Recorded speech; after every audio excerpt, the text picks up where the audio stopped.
दोस्तों, जब भी मन परेशान हो, जब भी कोई राह नज़र ना आ रही हो, जब भी सलाह की ज़रूरत हो, जब सत्य जानना हो, जीवन को जानना हो, अपने अस्तित्व को जानना हो, तो गीता पढ़ लिया करो। गीता पथ प्रदर्शन के लिए सर्वश्रेष्ठ है। गीता से बेहतर कुछ भी नहीं। बार बार गीता पढ़े, हर बार जीवन को देखने का एक नया दृष्टिकोण मिलेगा। हर बार कुछ नया सीखना जीवन जीने की कला है। तो चलिए दोस्तों, इसे भगवान श्री कृष्ण और राधा रानी जी की एक प्यारी कहानी के माध्यम से समझते हैं। दोस्तों, आपसे निवेदन है, अगर आप हमारे YouTube चैनल पर नए हैं तो वीडियो को लाइक करके चैनल को सब्सक्राइब ज़रूर कर लेना और हाँ न कमेंट में जय श्री कृष्णा लिखना बिल्कुल मत भूलना। दोस्तों, श्री राधा और भगवान श्री कृष्ण जी की ये प्यारी सी कहानी उस वक्त की है जब भगवान श्री कृष्ण और श्री राधा जी एक वन में खेल रहे थे। भगवान श्री कृष्ण और राधा जी दोनों वहां पर अकेले थे। इस बीच श्री कृष्ण जी ने राधा जी को एक बरगद के पेड़ के पीछे ले जाकर उनकी आंखों को अपनी पीतांबर से बांधकर उनको वहीं पर खड़े रहने को कहा और वहां से थोड़ी दूर पर एक कदम के वृक्ष के नीचे जाकर श्री राधा जी के लिए एक उपहार तैयार करने लगे। कुछ पल ऐसे व्यतीत हुए और थोड़ा विलंब होने लगा तो राधा जी ने बरगद के वृक्ष के पीछे से आवाज लगाई कि वो अब थोड़ी देर भी खड़ी नहीं हो सकती और बोली कि मेरी आंखें दर्द कर रही हैं। तो इस पर भगवान श्री कृष्ण थोड़ा सा मुस्कुराए और वहीं कदम के वृक्ष के नीचे से जवाब किया, राधे बस कुछ पल के लिए आप प्रतीक्षा कीजिए। उसके बाद राधा जी वहीं आंख बंद करके प्रतीक्षा करती रहती है और यहाँ श्री कृष्ण जी जल्दी जल्दी अपना काम पूरा करने लगते हैं और जल्द ही कृष्ण जी काम पूरा करके श्री राधा जी के पास आ गए और श्री कृष्ण ने अपने हाथों से प्रश्योस श्री राधा जी की आंखों से पीतांबर हटाया और फिर उनको अपना उपहार दिखाने के लिए श्री राधा जी को कदम के वृक्ष के नीचे ले गए। वहां पर पहुंचकर राधा जी खूबसूरत पहाड़ देखकर बहुत प्रसन्न हुई। श्री राधा जी ने एक विशाल फूलों से सजा हुआ झूला देखा तो वह एक छोटी की भांति हंसते हुए उस झूले से लिपटे। भगवान श्री कृष्ण ने बड़ी लगन से यह उपहार श्री राधे के लिए तैयार किया था। फिर राधा जी उस झूले पर बैठकर श्री कृष्ण जी से बोलती हैं, कान्हा पीछे से थोड़ा झूले को धक्का लगा दो।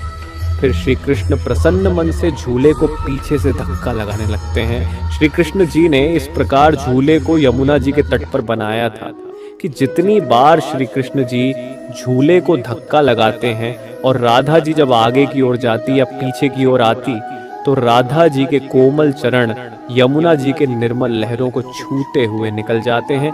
ऐसे ही कुछ वक्त चलता रहा।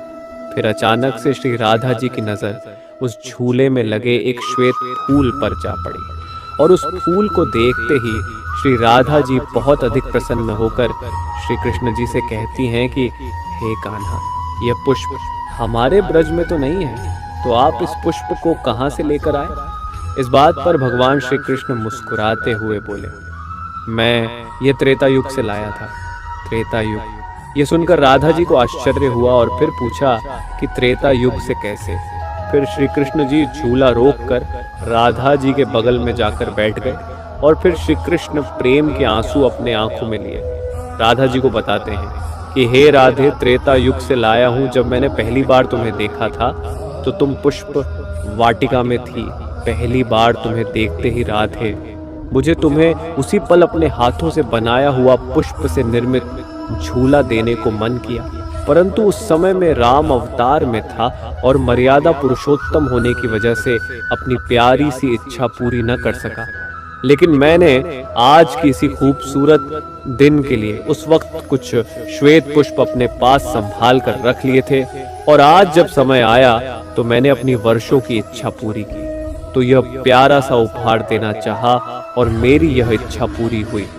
यह सुनकर राधा जी की आंखें खुशी के मारे नम हो गईं और उन्होंने श्री कृष्ण जी के कोमल हाथों चूम लिया। उसके बाद भगवान श्री कृष्ण और श्री राधा जी दोनों एक साथ झूले पर बैठकर झूले का आनंद लेने लगे। चलिए दोस्तों, समझते हैं भगवान श्री कृष्ण के कुछ विचारों के बारे में। भगवान श्री कृष्ण कहते हैं कि किसी भी चीज़ का घमंड आ जाए तो शमशान का एक चक्कर लगा लेना, तुमसे बेहतरीन लोग वहां राख बने पड़े हैं। झूठे व्यक्ति की आवाज सच्ची व्यक्ति को चुप करा देती है, परंतु सच्चे व्यक्ति का मौन झूठे व्यक्ति की जड़ें हिला देता है।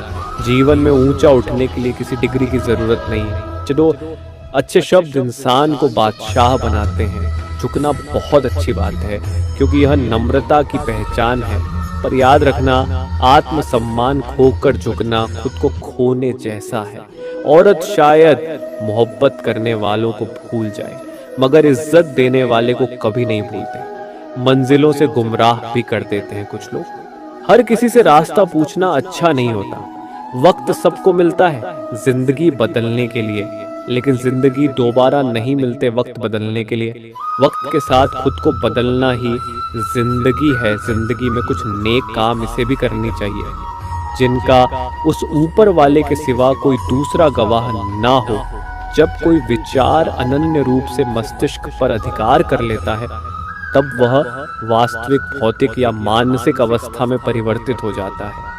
जीवन मिलना भाग्य की बात है, मृत्यु होना समय की बात है। पर मृत्यु के बाद भी लोगों के दिलों में जीवित रहना ये कर्मों की बात है। सब्र कोई कमजोरी नहीं होती, बल्कि ये वो ताकत होती है जो सभी में नहीं होती। दुआएं कभी खाली नहीं जाती, बस सही वक्त पर कबूल होती है। मनुष्य अपने विश्वास से निर्मित होता है। जैसा वह विश्वास करता है, वो वैसा ही बन जाता है। आज के ज़माने में किसी को यह महसूस मत होने देना कि तू अंदर से टूट गया, क्योंकि लोग टूटे हुए मकान की ईंट उठाकर ले जाते हैं। असल में वही जीवन की चाल समझता है, जो सफ़र में धूल को गुलाल से समझता है। दिल के सच्चे लोग भले ही जीवन में अकेले रह जाते हैं, लेकिन ऐसे लोगों का साथ भगवान जरूर देते हैं। रास्ते कभी बंद नहीं होते। अक्सर लोग हिम्मत हार जाते हैं। धन कमाते हैं तो घर में चीजें आती हैं, लेकिन जब किसी की दुआ कमाते हैं तो धन के साथ सेहत और प्यार भी आता है।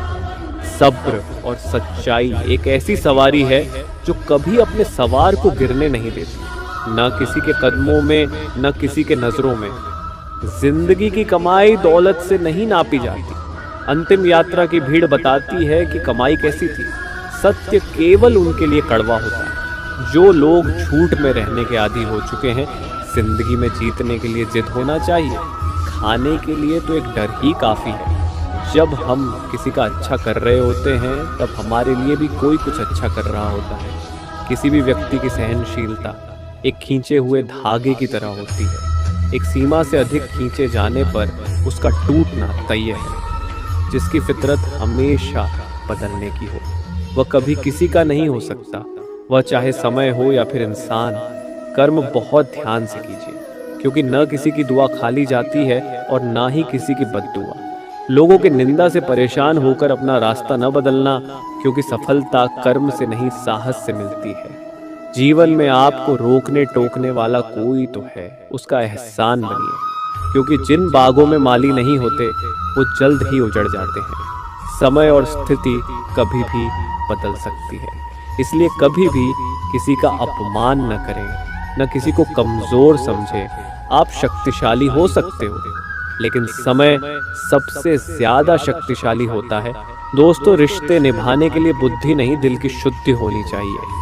सत्य को सम्मुख हो, जो अपना होगा समझेगा, जो पराया होगा वो छूटेगा। नेत्र हमें केवल दृष्टि प्रदान नहीं करते, परंतु हम कब किस में क्या देखते हैं यह हमारी भावनाओं पर निर्भर करता है। कोई भी रिश्ता अपनी मर्जी से नहीं जुड़ता, क्योंकि आपको कब कहाँ किससे मिलना है सिर्फ ऊपर वाला तय करता है। मान और सम्मान की लड़ाई में कभी अकेले रह जाओ तो रह लेना, पर किसी के सामने खुद को टूटने न देना, क्योंकि जब खुद का सम्मान करोगे तभी दूसरों से सम्मान पाओगे।